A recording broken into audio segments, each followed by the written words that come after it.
Hi, thank you for watching. My name is Jessica Jersak, and this is Elizabeth, Anna, and Abby with the University of Tennessee's Fruved research study.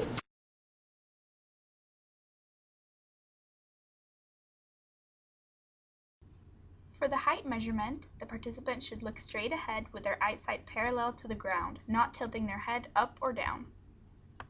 An important concept to note for the height measurement is that the slider should be brought down to exert light pressure on the participant's head.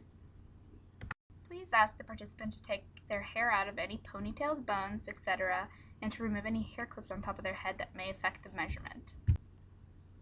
If this is not possible, the researcher should lightly press their hand on top of the participant's head and eyeball where the slider should be to measure. So this assessment is going to be how you take somebody's height. So the first step is to ask your participant to remove her socks and shoes. And you always want to have a chair or a stool there so that they can lean on it or put their clothing on that. And you also need a wall-mounted stadiometer, which you can see in the background here. So then you'll ask your participant to step onto the stadiometer, facing out towards you. And the researchers will move to the side. And when we do a height assessment, you want 4 points of the participant's body to touch the back of the stadiometer, and that would be the back of the heels, the buttocks, the shoulder blades, and the back of the head. And then the participant will take a deep breath in, arms down at her sides, and during that inhale they slide down the slider, and then she will exhale and breathe normally. And that's when they will look at the number and take the measurement in centimeters, and you record to the nearest tenth of a centimeter. 4. Good. So then you can slide the slider back up, remove, and you will do it one more time. Repeat the same measurement, have her step back in, 4 points touching, feet together a little bit. Good. Deep breath in, and slide it down. Exhale, breathing normally. And record the number again. If the two measurements are not within 0.2 of a centimeter, then you need to repeat and do a third measurement.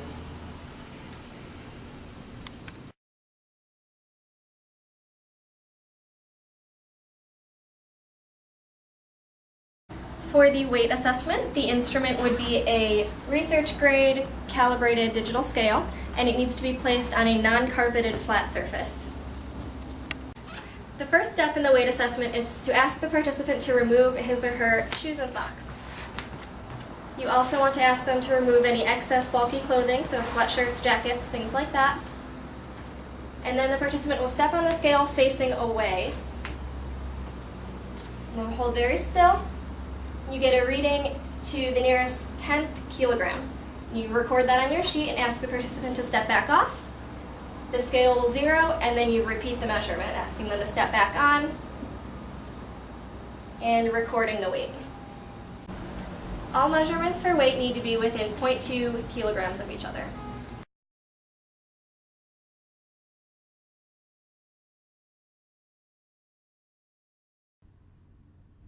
You are going to be measuring the waist circumference at the top of the iliac crest. So this is how you would find the top of the iliac crest. You find the highest point of the pelvis, which is the anterior superior iliac space. You'd compress gently against the pelvis with the space between your thumb and your index finger. Move your index finger slowly downward until you feel a slight bony protrusion that's angled toward the pubic region. This is the iliac crest. When you're measuring the waist circumference on your participant, think of the glass table concept. The plane of glass would go through the participant at the waist so that if a ball was placed on the glass, it would not roll off. So keep the tape measure parallel to the ground. Materials for the waist circumference measurement include a Gulick non-stretchy tape-resistant measure, a surgical marker that can be easily removed with hand sanitizer, a stool to place extra clothing and shoes on, and then a private area that's secluded from the rest of the room for privacy. So this is the protocol for the waist circumference measurement. You would like your participant to be in loose-fitted clothing. If they are in a dress, you should have extra t-shirts and shorts for them to change into. The first step would be to ask your participant to gently lift up their shirt to their belly button level. And then your researchers will feel on each side the lowest palpable rib and the top of the iliac crest. And with the surgical marker, you will mark halfway in between those 2 points. And that is generally the natural waist where the bend would be if she were to bend sideways. So you make those marks on both sides, and then you take your stretch-resistant tape, wrap it around the waist with the marks that you measured. And here you want your participant to be breathing normally. Take a couple deep breaths and then relax. You don't want them to be sucking in or extending their stomach outward, so just natural breathing. You need to keep the tape measure parallel to the ground on the marks, and you record the measurement to the nearest 1/10 of a centimeter. You're going to repeat this twice, so once you have your first measurement, you'll remove the tape measure and then rewrap it around and measure again. And both measurements need to be within 1 centimeter of each other. If they are not, you must redo the measurement. Afterwards, you'll wipe off the marks that you made with hand sanitizer.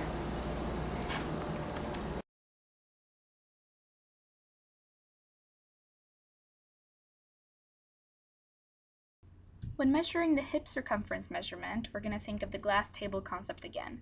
The plane of glass would go through the participant at the hip so that if a ball was placed on the glass, it would not roll off.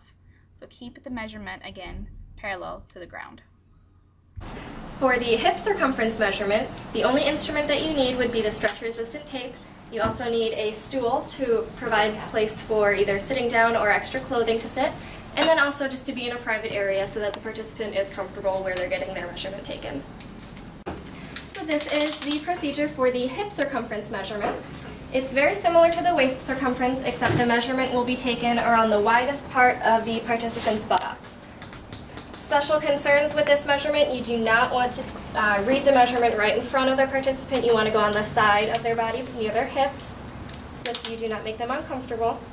It requires 2 researchers so that you can keep the tape parallel to the floor the entire time. You need it to be straight.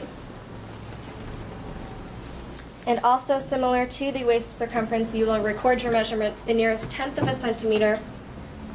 And once you do this measurement twice, both measurements need to be within 1 centimeter of each other, or you should repeat the measurement.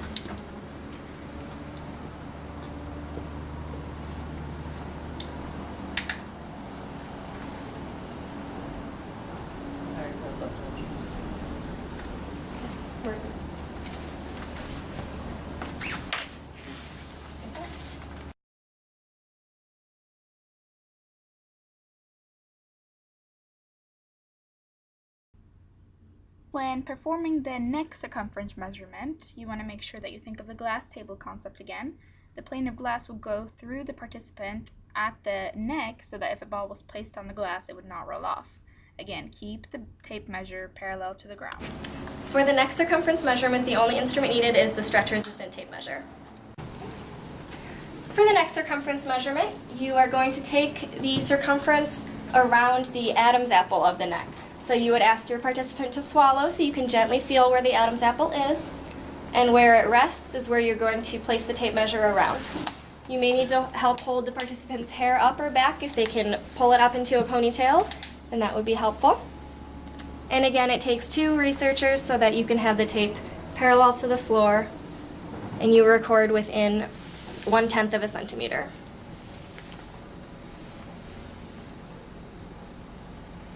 And the measurement should be done twice.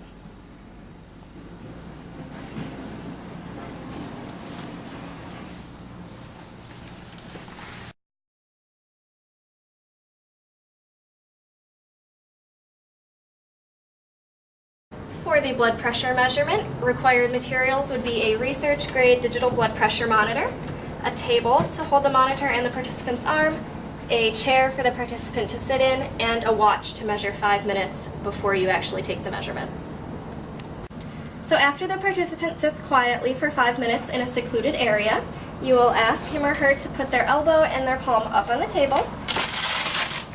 You will use the appropriate blood pressure cuff. Feeling for their brachial artery, you will place the cuff around the arm.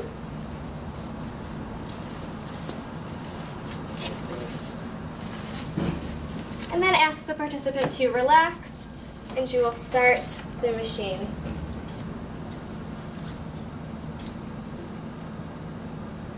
You'll do this 2 times. The digital blood pressure monitor will restart on its own and you record both measurements on the data collection form.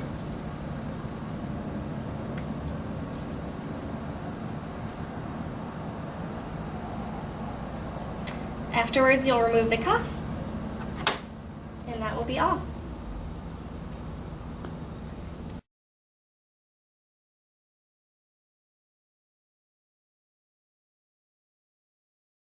The only instrument required for the image capture is a quality digital camera.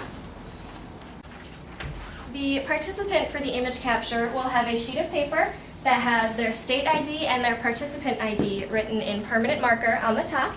You'll ask the participant to stand against a neutral colored wall and hold the piece of paper up about the height of their collarbone. And you'll ask them to have a pleasant expression, but not smiling or not frowning, kind of like your passport picture. You want to make sure the hair is out of their face and their forehead, and ask them to look at the camera. And in the frame of your camera, you need the top of their head and the frame of their shoulders to be in the picture.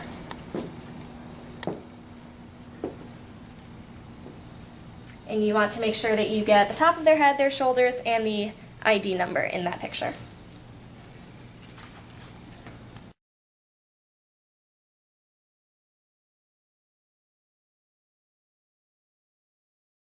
The fun part of the assessments is where the participant gets to play a game with Team Tomato. The first game is what we call the shell game, where the participant needs to try to figure out which cup our orange stress ball is under. Or whatever ball you have. You ready? Ready. It is starting under the middle cup. Okay.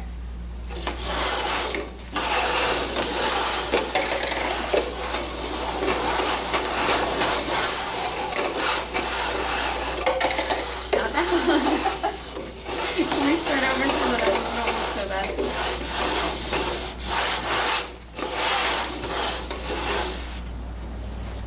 I think it's still under the middle one. Haha! If the participant guessed incorrectly, they get a consolation prize. If she would have guessed the correct cup, she would get the grand prize, which right now is a Fruved t-shirt.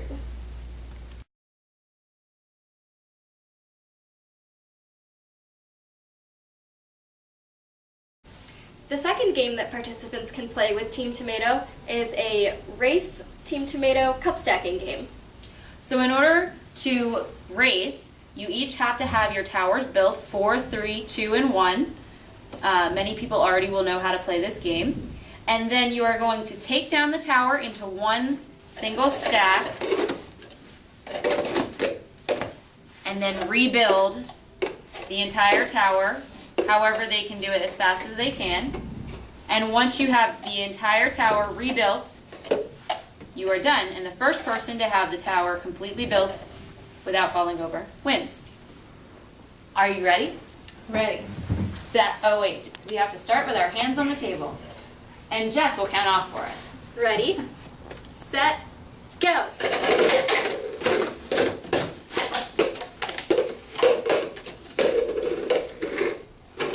You work so much better than me. Stop. Remember your ring. Oh,